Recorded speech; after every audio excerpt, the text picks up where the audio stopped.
ஆனா நான் என்ன சொல்றேன்னா, அந்த கல்லறை திறக்கப்பட்டதாக இருக்கிறது. சேவகர்கள் புடிச்சு வைக்க முடியல, பரிசேயர்கள் புடிச்சு வைக்க முடியல, ஒண்ணுமே பண்ண முடியல. இயேசு உயிர்த்தெழுந்தார். அன்னையில இருந்து இன்னைக்கு வரைக்கும் இந்த செய்தி அழிக்கணும்னு நினைக்கிறாங்க, அழிக்கவே முடியல. ஏனென்றால் அந்த செய்தியிலேயே வல்லமை இருக்கு. செய்தியே அழிக்க முடியல. இப்ப நான் ஒண்ணு சொல்றேன் கேளுங்க, அந்த செய்தியவே அழிக்க முடியல, இந்த செய்தியை நம்புகிற உங்களையும் அழிக்க முடியாது. உங்களுக்காக தேவன் வைத்திருக்கிற எதிர்காலத்தை அழிக்க முடியாது. உங்களுக்காக தேவன் வைத்திருக்கிற நல்ல நாட்களை அழிக்க முடியாது. பிசாசு போராட்டத்தை கொண்டு வரட்டும், பிரச்சனையை கொண்டு வரட்டும், எவ்வளவு பிறவிதம் பலவீனங்களை கொண்டு வரட்டும், ஆனால் அது எதுவுமே தேவன் உங்களுக்கு வைத்திருக்கிற நல்ல திட்டத்தையும் நோக்கத்தையும் அழிக்கவே முடியாது.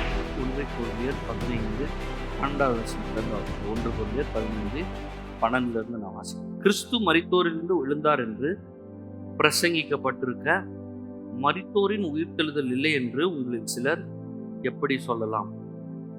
மரித்தோரின் உயிர்த்தெழுதல் இல்லாவிட்டால் கிறிஸ்துவும் எழுந்திருக்கவில்லையே. கிறிஸ்து எழுந்திருக்கவில்லை என்றால் எங்கள் பிரசங்கமும் விருதா, உங்கள் விசுவாசமும் விருதா. மரித்தோர் உயிர்த்தெழாவிட்டால் தேவன் எழுப்பாத கிறிஸ்துவை அவர் எழுப்பினார் என்று நாங்கள் தேவனை குறித்து சாட்சி சொன்னதினாலே தேவனுக்காக பொய் சாட்சி சொல்லுகிறவர்களாகவும் காணப்படுவோமே. மரித்தோர் உயிர்த்தெழாவிட்டால் கிறிஸ்துவும் எழுந்திருக்கவில்லை.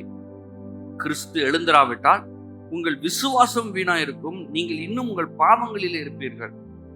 கிறிஸ்துவுக்குள் நித்திரை அடைந்தவர்களும் கெட்டிருப்பார்களே. இம்மைக்காக மாத்திரம் நாம் கிறிஸ்துவின் மேல் நம்பிக்கையுள்ளவர்களாய் இருந்தால் எல்லா மனுஷரை பார்க்கிலும் பரிதபிக்கப்படத்தக்கவர்களாய் இருப்போம். கிறிஸ்துவோ மரித்தோரிலிருந்து நித்திரை அடைந்தவர்கள் முதற் பலனானார். மனுஷனானால் மரணம் உண்டானபடினால் மனுஷனால் மரித்தோரின் உயிர்த்தெழுதலும் உண்டாயிற்று. ஆதாமுக்குள் எல்லாம் மரிக்கிறது போல கிறிஸ்துவுக்குள் எல்லாரும் உயிர்ப்பிக்கப்படுவார்கள்.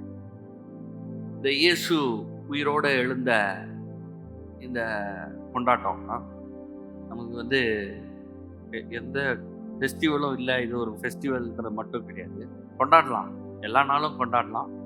ஆனால் இயேசு உயிரோடு எழுந்ததை இன்றைக்கு விசேஷத்தமாக நம்ம என்ன பண்ணுறோம், அதை நினச்சி பார்க்குறோம். இயேசு உயிரோடு எழுந்தது நம்ம இதை ஒரு முக்கியமே இல்லை. இதை ஒரு சும்மா ஏதோ ஒரு சடங்கு இல்லை, ஏதோ சும்மா ஒரு திருவிழா மாதிரி ஏதோ போவோம் அப்படின்ற மாதிரி நம்ம யோசித்து நம்ம செஞ்சோம்னா நம்ம செய்கிற எந்த ஒரு இடத்துலையுமே பலனே இல்லாமல் போயிடும். இயேசு மட்டும் உயிரோடு எழுந்திருக்கலன்னா என்ன ஆயிருக்கும்? அதாவது பழைய ஏற்பாட்டு காலத்துல ஆடு பலி செலுத்தப்பட்டது. ஆட்டின் ரத்தத்தினாலதான் மனுஷங்கள்லாம் என்ன பண்றாங்க, நீதிமானா மாற்றப்படுறாங்க. இவன் பாவம் செய்வான், பாவம் செஞ்சவன ஆடு அடிக்கப்படும், ஆடு அடிக்கப்படுறதுனால மனுஷன் என்ன பண்றான், நீதிமானா இருக்கான், ஆசீர்வதிக்கப்படுறான், கடவுள் சார்பாக கடவுள் முன்னாள் நீதிமானா போயிடுறான். இப்போ இயேசு அடிக்கப்பட்டாரு, பாவத்தை சுமந்தாரு, சாபத்தை சுமந்தாரு, அப்படியே மரிச்சு போயிட்டாரு, அவ்வளவுதான். இயேசுவின் ரத்தம் சிந்தப்பட்டது, அப்படியே முடிஞ்சிருந்துச்சுன்னு வச்சுக்கோங்களேன். இன்னைக்கு நம்ம எதன் மேலே அஸ்திபாரமா கட்டுவது? ஒன்னுக்கு மேலே அஸ்திபாரமா கட்ட முடியாது. இயேசு உயிர்த்தலா விட்டால் இன்னைக்கு சபையே இருந்திருக்காது, நம்மளே இருந்திருக்க மாட்டோம், சபையும் இருந்திருக்காது, ஒண்ணுமே இருந்திருக்காது. ஆனா இயேசு உயிரோட எழுந்தது நிமித்தமாக, அவர் மரித்தோர் எழுந்தது நிமித்தமாக தான் இன்னைக்கு நம்மெல்லாம் இருக்கிறோம். அன்னைக்கு இயேசு உயிரோட எழுந்தது ஒரு பெரிய ஒரு சரித்திரம் படைச்சிச்சு. ஏன்னா இயேசுவே நிறைய பேர் உயிரோட எழுப்பினார். லாசரோ உயிரோட எழுப்பினாரு. பழைய உடன்படிக்கை தீர்க்கதரிசிகளும் உயிரோட எல்லாம் எழுப்பினாங்க. ஆனா அதுக்கும் இதுக்கும் என்ன வித்தியாசம்னா, எந்திரிச்சவங்க எல்லாம் திருப்பி செத்து போயிட்டாங்க. லாசரோ உயிரோட எழும்பிச்சாரு, அப்புறமா என்ன ஆனாரு, கொஞ்ச நாள் கழிச்சு இன்னும் லாசரு இருக்காரா உயிரோட? லாசரு யாரா பாத்தீங்களா? நம்ம வீட்டு பக்கத்துல இருக்கிற லாசரு இல்ல, நம்ம சொந்தக்காரங்கள்லாம் லாசருலாம் இருக்காங்க. அந்த லாசரு இயேசு காலத்துல இருந்த லாசரு, அவர் மரித்தார், உயிரோட இயேசுவால் எழும்பப்பட்டார், திருப்பியும் மரிச்சு போயிட்டார். ஆனா ஒரே ஒருத்தர் இன்னைக்கு வரைக்கும் நித்தியமா வாழ்ந்துட்டு இருக்காரு. அவர் பேர் தான் இயேசு கிறிஸ்து. அவர் மரித்தார், நம்மளுக்காக மரித்தார், திரும்பி 3ஆம் நாள் உயிரோடு எழுந்திருந்தார், நித்தியமாக நம்மளோட அவர் உயிரோட இருக்கிறார். இப்போ இந்த உயிரோடு எழுந்த இயேசு கிறிஸ்து, அவரை பத்தி போட்டிருக்குது, ஆதாமுக்குள் எல்லாம் மரிக்கிறது போல கிறிஸ்துவுக்குள் எல்லாம் உயிர்ப்பிக்கப்படுவார்கள். இது 2 விதமான உயிர்த்தது. நான் இப்ப பேசுறது ஆவி பிரகாரமா. இப்ப நம்ம எல்லாம் ஒரு செத்த நிலையில இருக்கிறோம். அதாவது ஒரு மனுஷன் பிறந்த உடனே அவனுடைய ஆவியில ஸ்டேட் வந்து டெட் ஸ்டேட்டா போயிடுச்சு. ஒரு பிள்ளை குழந்தை பிறந்த உடனே பாத்தீங்கன்னா அது பாவியா தான் பிறகு. அது தப்பே பண்ணல, ஆனா வளர்ந்து வரும்போது சின்ன சின்ன தப்பெல்லாம் செய்யுது. திரும்பி பாக்குது, தப்புன்னு ஒரு எத்தி விட்டுருது. யார் சொல்லி கொடுத்தா? நீங்க வீட்டுல ட்ரைனிங் கொடுத்தீங்களா? நடந்து போயிட்டு இருக்கும்போது காலை விடணும்னு இந்த மாதிரி சின்ன சின்ன வேலைகள்லாம் பண்ணுது. பெருசானோன்னா இன்னும் பெரிய பெரிய வேலைகள்லாம் பண்ணுது. இதுக்கெல்லாம் யாரும் ட்ரைனிங் கொடுக்கல, ஸ்கூல் வைக்கல, எதுவும் பண்ணல. அது உள்ள இருந்தே தவறெல்லாம் வந்துகிட்டே இருக்கு. ஏன்னா இது வந்து உலகம், அந்த மாதிரி உலகம், பாவ உலகம். ஆனா என்னைக்கு இயேசுவை ஏற்றுக்கொள்கிறோமோ அன்றைக்கு தான் ஆவி பிறக்கிறது. இங்க வந்திருக்கிற நீங்க எல்லாரும் இயேசுவை சொந்த ரட்சகராக ஏற்றுக்கொண்டிருக்கிறீர்கள். ஒரு நாள் ஒரு ஜெபத்தை பண்ணீங்க, இயேசுவே நான் ஏற்றுக்கொள்றேன், என் உள்ளத்துல வாரும், நித்திய நித்தியமா உம்மோட வாழ போறேன் நானு, நீர் எனக்காக மரித்தீர், எனக்காக உயிர்த்தீர், நான் விசுவாசிக்கிறேன் அப்படின்னு நீங்க சொன்னீங்க பாருங்க. அந்த நேரத்துல அந்த செகண்ட்லயே நீங்க பிறந்துட்டீங்க. அந்த பிறப்பு எப்படி ஏற்பட்டுச்சு தெரியுமா? இயேசு உயிரோட எழுந்ததுனால. இயேசு உயிரோட எழுந்திருக்கலன்னா நம்மளாம் பிறந்திருக்கவே முடியாது. ரெண்டாவது மறுபிறப்பு. அம்மா வயிற்றுல பிறந்தது சொல்லல, திருப்பி பிறக்கிறத சொல்ல. நம்ம திருப்பி பிறக்கும் போதுதான் நித்திய நித்தியமாய் உலகத்தில் வாழ்கிற வாழ்க்கையை நம்ம பெறுகிறோம். பாருங்க, இப்ப வந்து பாருங்க, இப்போ சும்மா உங்க கற்பனைக்காக சொல்றேன். இந்த குழந்தை வந்து வயிற்றுக்குள்ள இருக்குது. அதுக்கு வந்து யோசிக்குது, என்னடா இருட்டா இருக்குது, வாழ்க்கையே ஒதுதான் போல இருக்குது, ரொம்ப இருட்டா இருக்குது, என்ன வாழ்க்கை இது அப்படின்னு அது யோசிச்சிருக்கலாம்.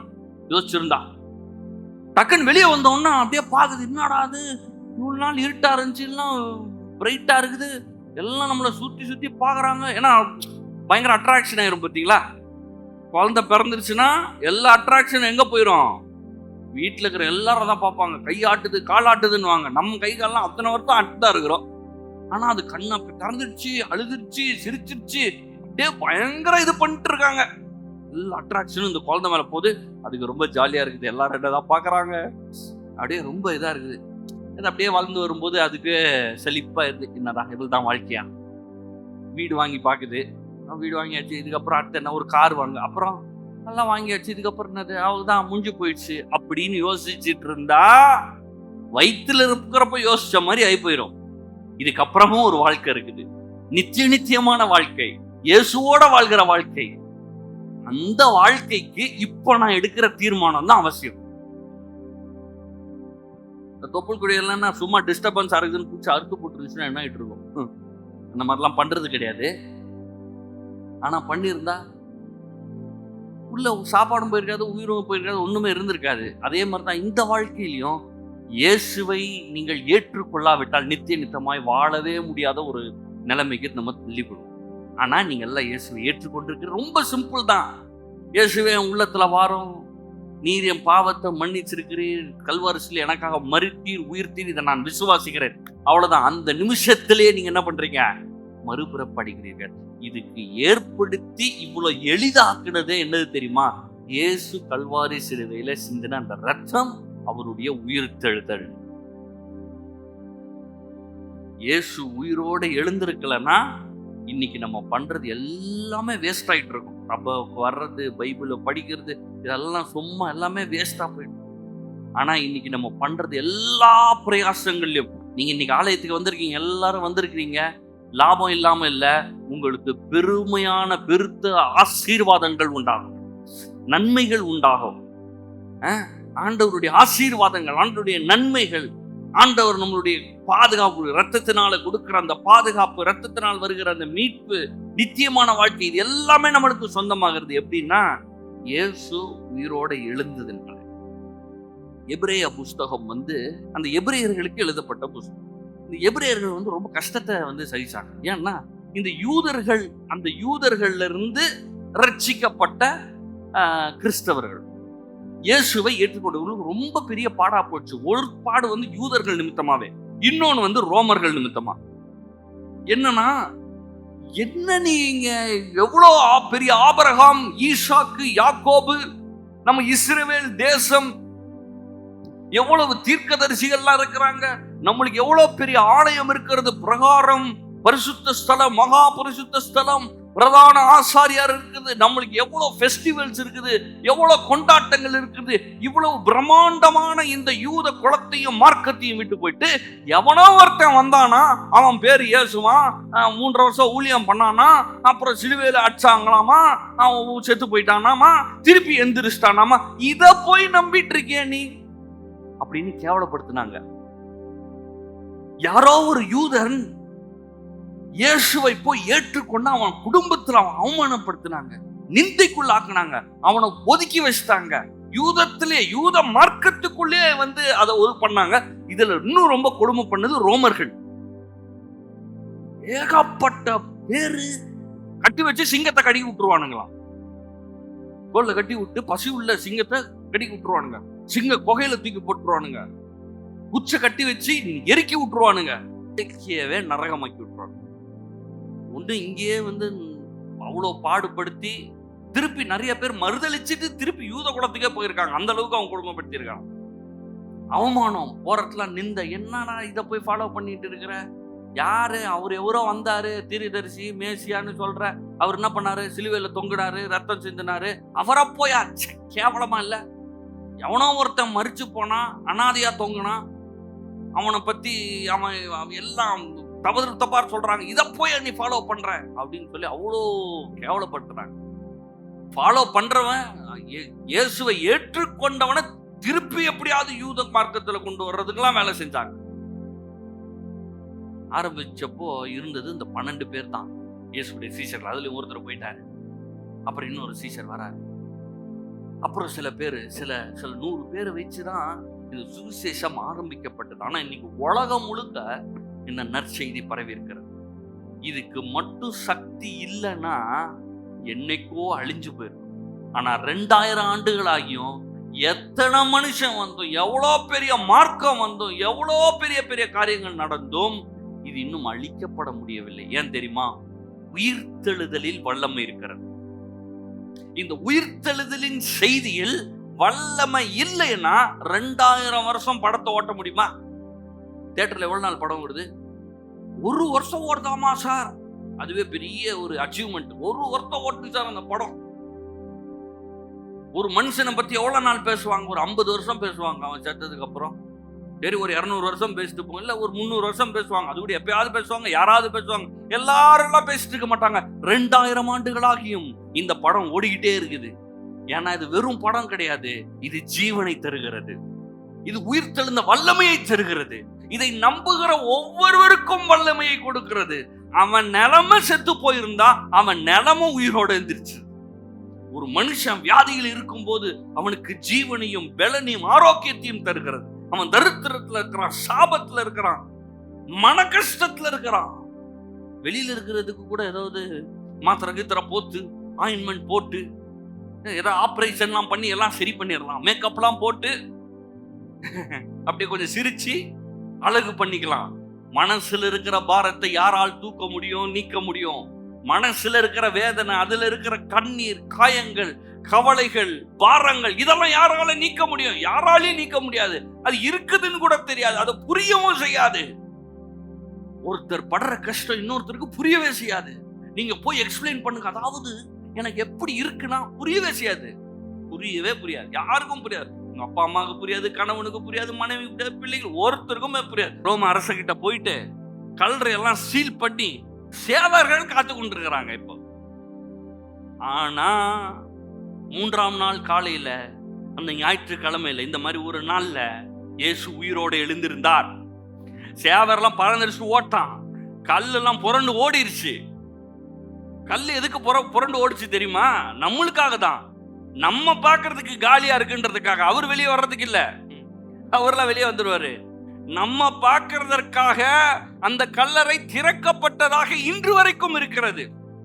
இன்னைக்கும் நம்ம இஸ்ரவேல் தேசத்துக்கு எல்லாரும் இங்க இருந்து பயணமா போறாங்க. இஸ்ரவேல் தேசத்துக்கு பயணமா போய் இயேசு பிறந்த இடம், வாழ்ந்த இடம் எல்லாம் பாக்குறாங்க. கடைசியில அவர் உயிரோடு இருந்த அந்த கல்லறையும் பார்த்துட்டு வராங்க. ஆனா நான் என்ன சொல்றேன்னா, அந்த கல்லறை திறக்கப்பட்டதாக இருக்கிறது. சேவகர்கள் பிடிச்சு வைக்க முடியல, பரிசேயர்கள் பிடிச்சு வைக்க முடியல, ஒண்ணுமே பண்ண முடியல. இயேசு உயிர் தெழுந்தார். அன்னையில இருந்து இன்னைக்கு வரைக்கும் இந்த செய்தி அழிக்கணும்னு நினைக்கிறாங்க, அழிக்கவே முடியல. ஏனென்றால் அந்த செய்தியிலேயே வல்லமை இருக்கிறது. இந்த செய்தியே அழிக்க முடியல. இப்ப நான் ஒண்ணு சொல்றேன் கேளுங்க, அந்த செய்தியவே அழிக்க முடியல, இந்த செய்தியை நம்புகிற உங்களையும் அழிக்க முடியாது. உங்களுக்காக தேவன் வைத்திருக்கிற எதிர்காலத்தை அழிக்க முடியாது. உங்களுக்காக தேவன் வைத்திருக்கிற நல்ல நாட்களை அழிக்க முடியாது. பிசாசு போராட்டத்தை கொண்டு வரட்டும், பிரச்சனையை கொண்டு வரட்டும், எவ்வளவு பிறவிதம் பலவீனங்களை கொண்டு வரட்டும், ஆனால் அது எதுவுமே தேவன் உங்களுக்கு வைத்திருக்கிற நல்ல திட்டத்தையும் நோக்கத்தையும் அழிக்கவே முடியாது. எபிரேயர் 13:20 நித்திய உடன்படிக்கையின் இரத்தத்தினாலே ஆடுகளுடைய பெரிய மெய்ப்பரான நம்முடைய கர்த்தராகிய இயேசுவை மரித்தோரிலிருந்து ஏறி வர பண்ணின சமாதானத்தின் தேவன் இயேசு கிறிஸ்துவை கொண்டு தமக்கு முன்பாக பிரியமானதை உங்களில் நடப்பித்து நீங்கள் தம்முடைய சித்தத்தின்படி செய்ய உங்களை சகலவித நற்கிரியிலும் சீர்பொருந்தினவர்களாக்குவாராக. அவருக்கு என்றென்றைக்கும் மகிமை உண்டாவதாக. ஆமென். இந்த 20வது வசனத்துல பின்பகுதியில இருந்து வாசித்தீங்கன்னா, கர்த்தராகிய இயேசுவை மரித்தோரிலிருந்து ஏறி வர பண்ணின யாரு உயிரோட எழுப்பி விட்டது? நம்ம அப்பா. இயேசு நம்முடைய ஒரு மூத்த சகோதரர், நம்ம எல்லாம் இளைய சகோதரர். இயேசுக்கும் நம்மளுக்கும் ஒரே அப்பா தான். அவர் தான் தேவன். அந்த தேவன் இயேசுவை மரித்தோர்ந்து ஏறி வர பண்ணி இயேசு கிறிஸ்துவை கொண்டு அவர் மூலமா தமக்கு முன்பாக பிரியமானதை உங்களில் நடப்பித்து, உங்கள நடப்பிக்கிறாரு. நீங்கள் தம்முடைய சித்தத்தின்படி செய்ய உங்களை சகலவித நற்கிரியிலும், நீங்கள் சகலவித நற்கிரியிலும் சீர்பொருந்தினவர்களாக்குவாராக. அப்போ என்னன்னா, ஆங்கில மொழிபெயர்ப்புல இந்த வசனத்தை ரொம்ப எளிதா போட்டிருக்கிறாங்க. எப்படின்னா, may the God who did this do this. ரொம்ப சிம்பிளா சொல்லணும்னா, இயேசுவை உயிரோட எழுப்பின அந்த தேவன் உங்களுக்கு நலமான காரியங்களை செய்வாராக. அவ்வளவுதான். 2 வசனத்துல என்ன சொல்ல வராங்கன்னா, இயேசுவை உயிரோட எழுப்பினார்ல, நம்ம தேவன் இயேசுவை உயிரோட எழுப்பினார்ல, அதுக்கு எவ்வளவு பெரிய வல்லமை தேவைப்பட்டுச்சு. மரித்த அந்த இயேசுவை பாதாளத்திற்கு சென்று பிசாசை வென்று எல்லா மரண சாபம் எல்லாத்தையும் தோற்கடிச்சு ரெடியா இருக்கிற அந்த இயேசுவை உயிரோட எழுப்பின அதே வல்லமை இன்று உங்களுக்கு இருக்கிறது. எதற்காக? எல்லா நல்ல காரியங்களையும் செய்வதற்காக. என்ன வல்லமை இருக்கு? சாதா வல்லமை இல்லைங்க, இயேசுவை உயிரோட எழுப்பின வல்லமை. அவ்வளவு பவர் தேவையா? யோசிச்சு பாருங்க. 2000 வருஷம் ஒரு கதை பேசிட்டு இருக்கிறாங்க. ஒரு சம்பவத்தை, ஒரு சரித்திரத்தை 2ஆ பிரிச்ச இந்த காரியத்தை இயேசு உயிரோட எழுந்ததுதான் பெரிய விஷயமே இன்னைக்கு. இதை மறைக்கவே முடியாது. இது historical event, scientifically proven event. வேதத்துல இருக்குது. ஆராய்ச்சியாளர்கள் எல்லாம் ப்ரூவ் பண்ணிட்டாங்க, எல்லாம் சொல்லிட்டாங்க.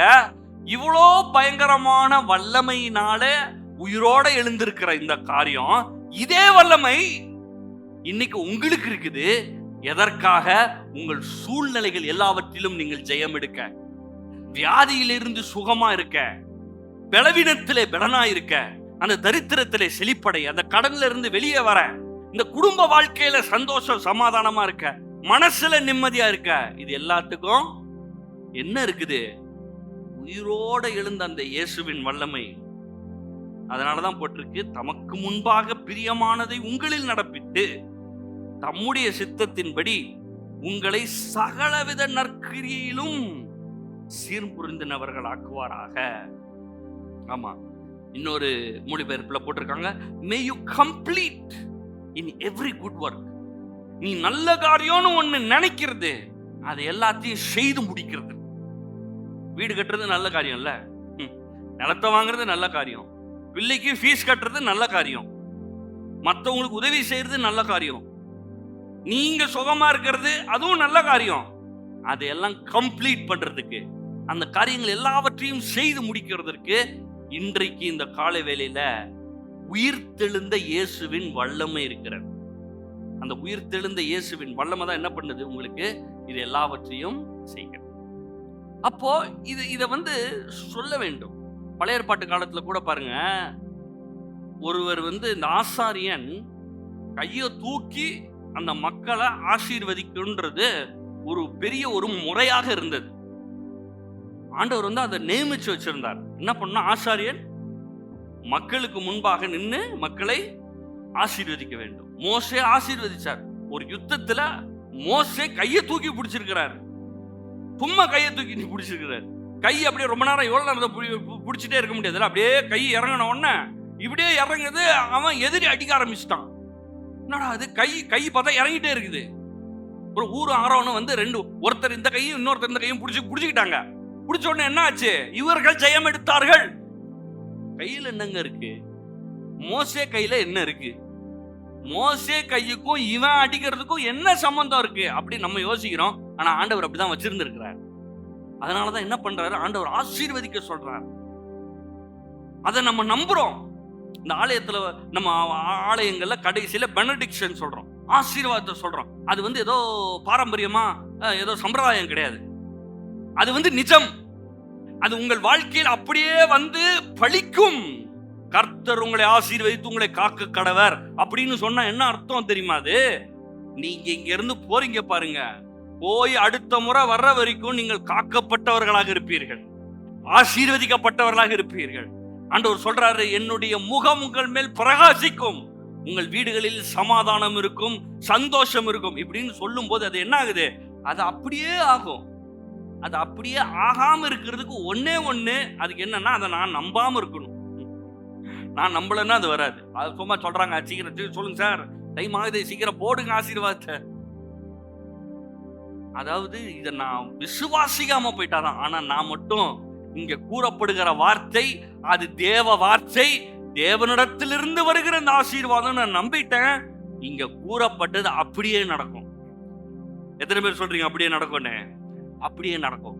உயிர்த்தெழுந்த இயேசுவின் வல்லமை உங்கள் வாழ்க்கையில் போதுமானதற்கும் மிகவும் அதிகமான தேவைக்கும் அதிகமான காரியங்கள் உங்களுக்கு செய்யும், அதை செய்து முடிக்கும்.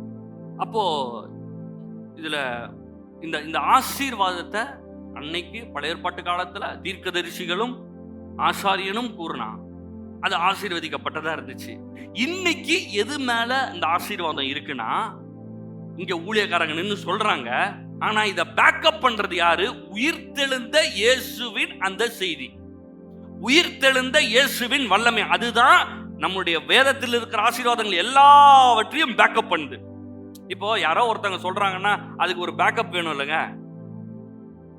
போறீங்க, உங்களுக்கு வந்து ஒரு 1 லட்ச ரூபா தேவை, அப்படியே போறீங்க, யாருன்னே தெரியாது, திடீர்னு நல்லா பேசுறாரு, பேசணும்னா ஒரு 1 லட்ச ரூபா வேணும்னா அப்படிங்களா, தந்துடுறேன் அப்படின்னு சொன்னாருன்னா அவரை நம்புவீங்களா? இல்ல நீங்க கூடயே இருந்து பழகி அவர் ஒரு நாளைக்கு 1 லட்சம்னாலும் ஒரு நிமிஷத்துக்கு 1 லட்சம்னாலும் அது பிரச்சனை கிடையாது அவருக்கு. அவர் எப்ப கேட்டாலும் கொடுப்பாரு, நிறைய பேருக்கு கொடுத்துருக்கிறாரு. அவர் வந்து நான் கொடுப்பேன்னு சொன்ன எதை நம்புவோம்?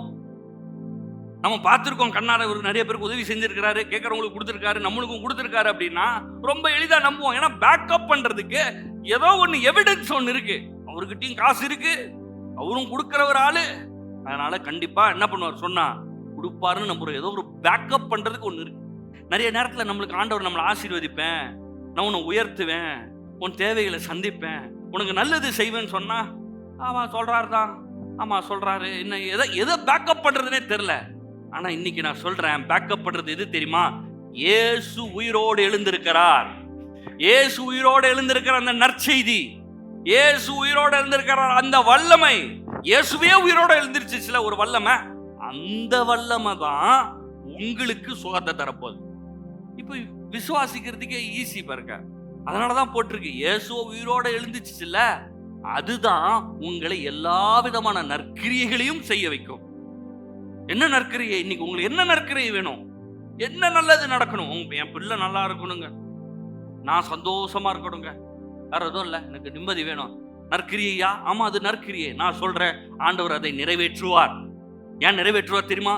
இயேசுவை மரித்தோர்ந்து உயிரோடு எழுப்பின அதே வல்லமை, அதே தேவன் உங்களுக்கு இந்த நற்கிரியையும் நிறைவேற்றி தருவார். உங்களை சகலவித நற்கிரியையிலும் சீர்பொருந்தினவர்களாக.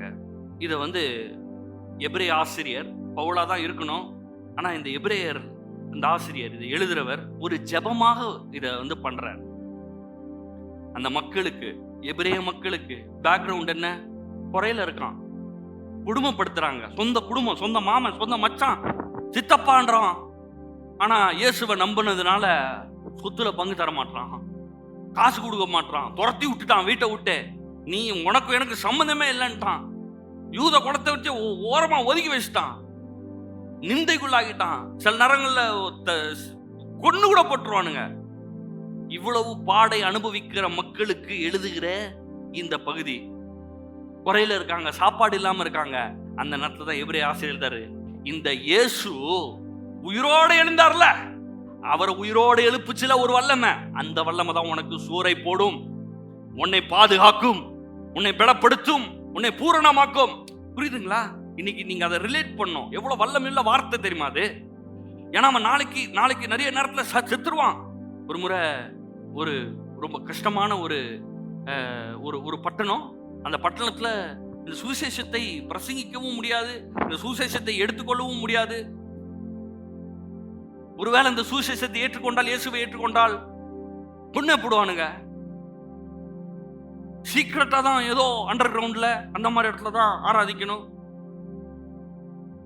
இந்த கூடி வசனத்தை கேட்கறாங்க, ஜோம் பண்றாங்கன்னா ஏதோ ஒரு பர்த்டே பார்ட்டி, கேக் வெட்ட போறோம் அப்படின்னு சொல்லி ஒரு கேக்கை வாங்கி வச்சு பர்த்டே கொண்டாடுற மாதிரி கொண்டாடி பாட்டை பாடி ஜோம் பண்ணி அந்த மாதிரி பண்ணிட்டு இருக்கிற இடம். அதுல ஒரு பெண்ணு ரோட்ல போயிட்டு இருக்கும்போது பிடிச்சிட்டாங்க. எங்கம்மா போற? இப்ப என்ன சொல்றது?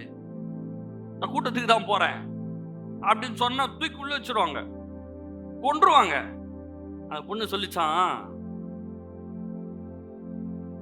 எங்க அப்பா இறந்துட்டாரா, இன்னைக்கு எனக்கு என்னெல்லாம் கொடுத்துருக்குதுன்னு எங்க உயில் படிக்க போறாங்க, அதை படிக்கிறதுக்கு தான் நான் போயிட்டு இருக்கேன் அப்படின்னு. சுவிசேஷம் அற்புதமா புரிஞ்சிருக்கு அந்த பொண்ணுக்கு.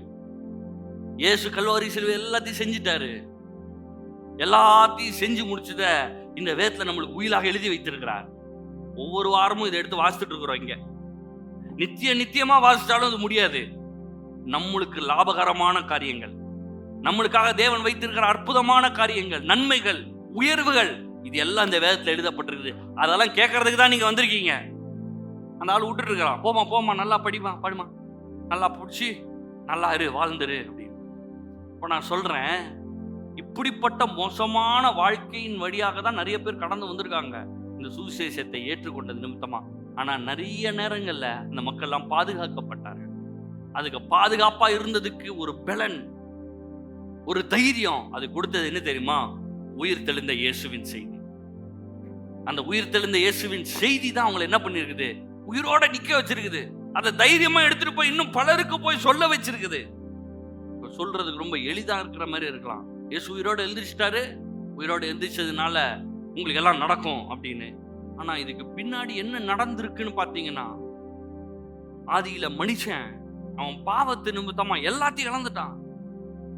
இந்த மனுஷனுக்கு வர வேண்டிய எல்லா நன்மையும் பிசாசு திருட்டுத்தனமா அவன் உருவி அதிகாரத்தெல்லாம் எடுத்துட்டான்.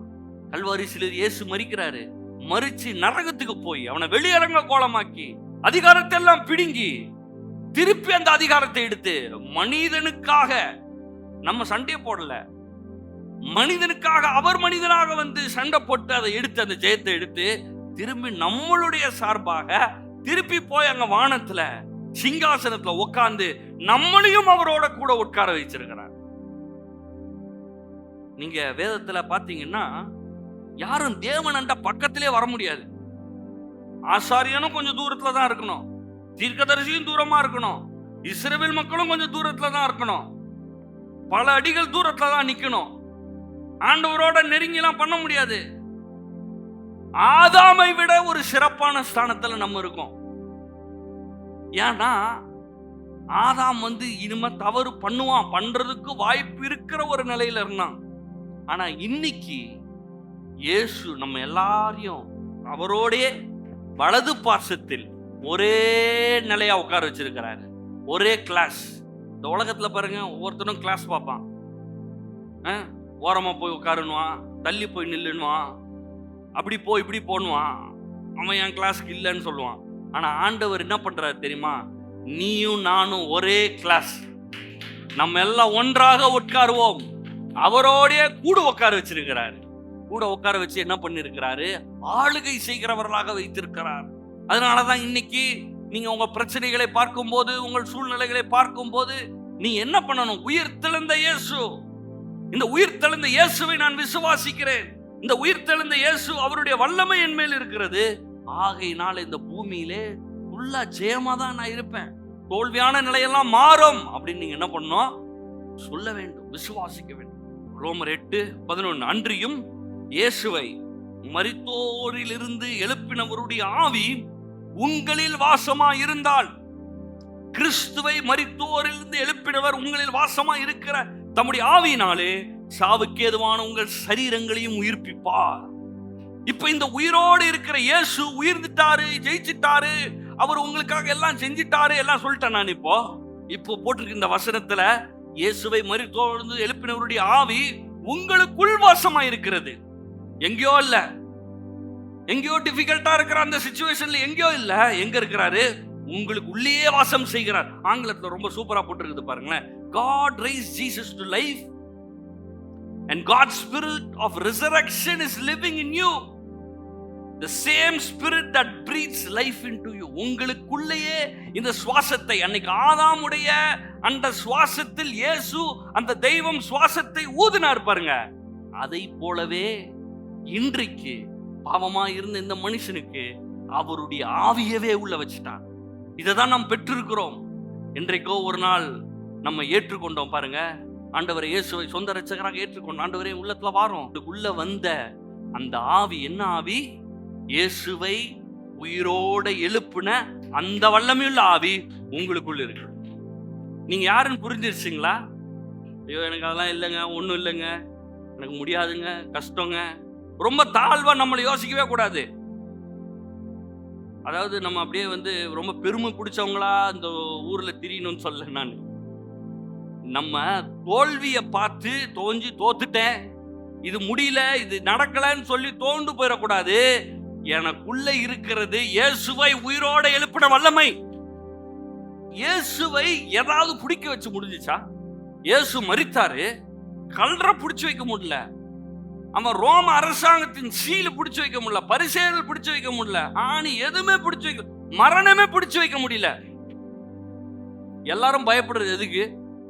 சில நேரங்களில் சிலர் ரொம்ப பயந்துருவாங்க. ஐயோ மரணம் வந்துச்சுன்னா என்ன பண்றது, செத்து போயிட்டா என்ன பண்றது. பெரிய பெரிய ஆளுங்க கூட என்ன பண்றாங்க? காசெல்லாம் கொடுத்து ரொம்ப ட்ரை பண்றாங்க. பெரிய அந்த கோடீஸ்வரங்களாம் பாருங்க, millions and millions of dollars. ஒருத்தர்லாம் சொல்றாங்க, ஒரு 10 பேர்கிட்ட கிட்னி ஃபெயிலியர் ஆயிடுச்சுன்னா டக்குன்னு கிட்னி மாத்துறதுக்கு 10 பேர் இருக்கிறாங்களாமா. ஹார்ட் போயிடுச்சுன்னா ஹார்ட்டுக்கு 10 பேர் இருக்காங்கன்னா அவங்களுக்கு காசு கொடுத்து ரெடியா வச்சிருக்காங்க. அவரு காசு கொடுத்து அவங்க குடும்பத்துக்குள்ள காசு கொடுத்து வச்சிருக்காங்க. இவர் ஹார்ட் ஃபெயில் ஆயிடுச்சுன்னா டக்குன்னு ஹார்ட்டை மாத்திக்கிறதுக்கு, லங்ஸை மாத்திக்கிறது, எல்லாம் பிளான்லாம் பண்ணி வச்சிருக்கிறாங்க. ஆனாலும் சில நேரத்தில் அது ஒர்க் அவுட் ஆக மாட்டேங்குது. ஆனா இன்னைக்கு நான் சொல்றேன், நம்மளுக்கு ஒர்க் அவுட் ஆகும். நீங்கள் பலவான்களா இருப்பீர்கள், நீடி ஆயுள் உள்ளவர்களா இருப்பீர்கள், ஆரோக்கியத்தோடு இருப்பீர்கள். ஏனென்றால் உங்களுக்குள்ள ஓடுறது சாதாரண ரத்தம் கிடையாது, இயேசுவின் ரத்தம். இயேசு நம்மளுக்காக மரித்தார், இயேசு நம்மளுக்காக உயிரோடு எழும்புதார். உயிரோடு எழுச்சி எங்கேயோ போகல, எங்க இருக்காரு? எனக்குள்ளே இருக்கிறார். நாளைக்கு வேலைக்கு போறப்ப இந்த உணர்வோட போங்க. உயிரோடு எழுந்த அந்த இயேசு. பயங்கரமான பவர் தேவைப்பட்டிருக்கும்ல. நீங்க சும்மா யோசிச்சு பாருங்களேன், ரொம்ப ஹெவியான பவர் தேவைப்பட்டிருக்கும். சும்மா சொல்றேன், மரணத்துல இருந்து ரொம்ப பயங்கரமான பவர் தேவைப்பட்டிருக்கும். பாதாளத்துல போய் ஜெயிச்சு எல்லாத்தையும் சரி பண்ணி பயங்கரமான பவர் தேவைப்பட்டிருக்கும். இந்த உலகத்திலே அந்த மாதிரி ஒரு பவர் கிடையாது அப்படின்ற மாதிரி நீங்க யோசிக்க. அந்த பவர் இப்ப எங்க இருக்கு? எனக்குள்ள இருக்குது அந்த பவர். உங்களை அவ்வளவு பவர்ஃபுல்லா ஆண்டவர் வச்சிருக்கிறாரு. இப்ப நான் பேசுறது இயேசுவுக்கு பவர் ஜாஸ்தியா இருக்குன்னு பேசல, உங்களுக்கு பவர் ஜாஸ்தியா இருக்குன்னு பேசுறேன். உங்களால செய்யக்கூடாது என்று ஒன்று இல்லை.